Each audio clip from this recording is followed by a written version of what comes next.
while the burnt offering and fat laid upon the altar, fire came forth from the presence and consumed what was on the altar. When all the people saw it, they shouted and prostrated themselves. Unfortunately, Nadab and Abihu, the two eldest sons of Aaron, were drunk at the time. They each took his censer, put a coal from the altar in it, laid incense on it, and offered unauthorized fire before Adonai. After this, fire came from the presence of Adonai and consumed them. This was due to Adonai's proclamation, "Through those who are near me I will be consecrated, and before all the people I will be glorified."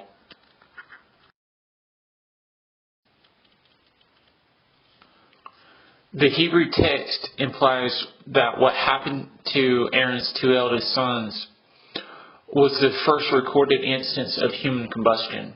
This is confirmed when Moses called the cousins of Aaron's sons to carry the bodies of the two dead priests out of the camp. They carried them out by grabbing the shoulder portion and hems of their white robes. These two Levites carried them out of the courtyard of the tabernacle and through the congregation. They buried them outside the camp, the location of which is unknown.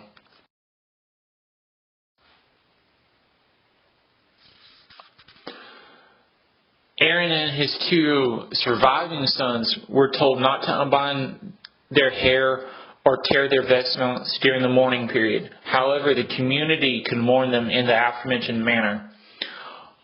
All three men were not to leave from the ministry for the rest of their lives.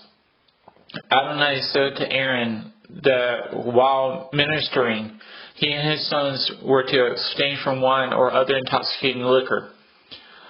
This further suggests that the two late priests were intoxicated at the time of their bumbling action. When they were out of vestments, such as when they were marching, they could drink wine or other intoxicating liquor. However, when they were in their vestments, they were to be sober.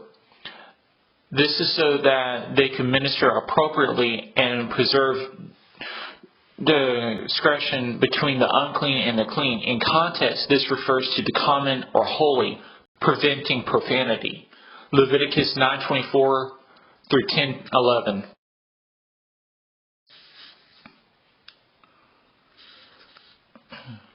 David and the army of 30,000 troops went to Judah to bring the Ark of the Testimony to Jerusalem. After taking it from the house of Nadab on the hill, they put the ark on a new cart driven by Uzzah, the son of Nadab. His brother Achio walked in front of the ark. David and the whole house of Israel celebrated in the presence of Adonai with all kinds of musical instruments made of cypress wood, including lyres, lutes, tambourines, rattles, and cymbals.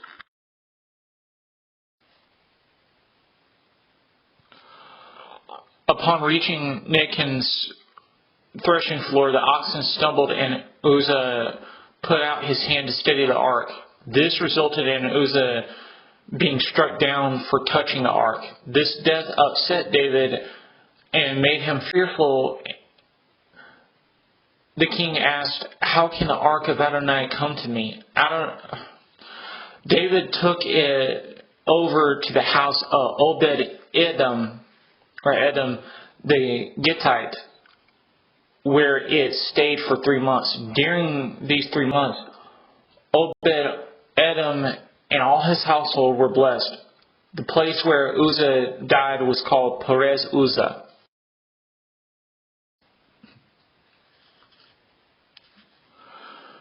David took the ark from the house of Obed Edom into the city of David. He had 4 Levites carry the ark to the tent that he had pitched outside of Jerusalem. When they had gone only 6 paces, David slaughtered an ox and a fattened sheep. David while wearing a linen ephod, danced and spun around with abandon before Adonai. David and the elders brought up the ark with shouting and the sound of the shofar. As the ark of Adonai entered the city of David, Michal, David's wife and daughter of Saul, watched King David worship from her window.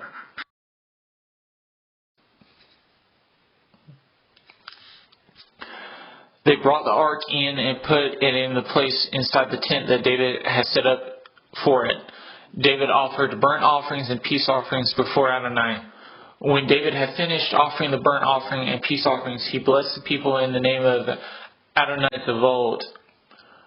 Then he distributed to all the people of Israel, to everyone there, both men and women, a loaf of bread, a portion of meat, and a raisin cake, after which the people all left for their homes.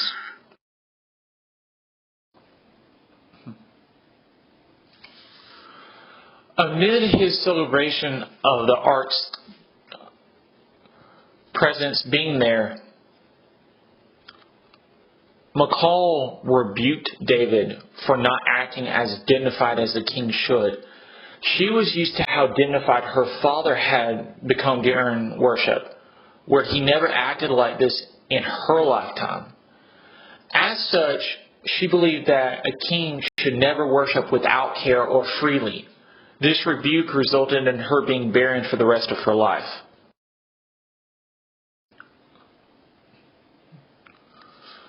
Between 1003 and 1000 BC, David spoke to Nathan, who was one of the prophets and one of his trusted advisors. The king did not feel right about how the Ark of the Testimony being a tent while he was living in a palace. Nathan initially said to David that he should do what he desired to do. Later that night, the prophet was reprimanded by a divine dream for encouraging such. The following morning, the prophet delivered a message to the king. The message was essentially, the Eternal One had never asked about a cedar wood house to be built for his presence. He recalled how he took David from the sheepyards and made him chief over Israel, destroying all his enemies so that he could rule in peace. Furthermore, amid his great reputation and desiring to plant his people, Israel, in their own place without being disturbed ever again by the wicked,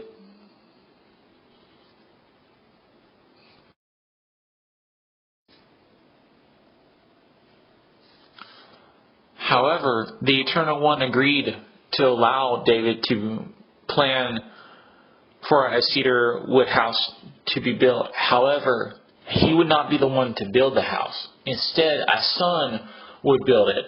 The son would be like a son to him himself. As such, the son would retain grace even when he would need to be reproved. Moreover, David would be granted an eternal dynasty. 2 Samuel 6, 1 through 7:17.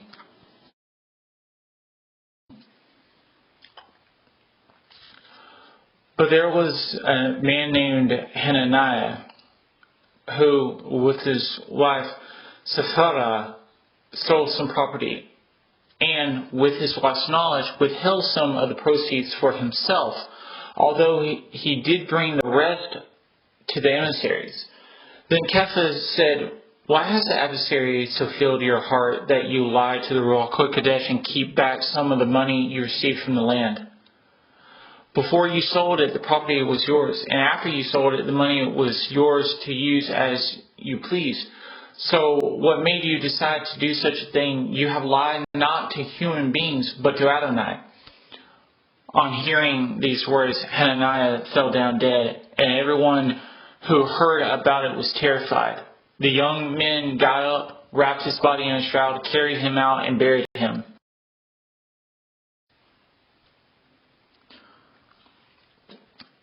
Some 3 hours later, his wife came in, unaware of what had happened.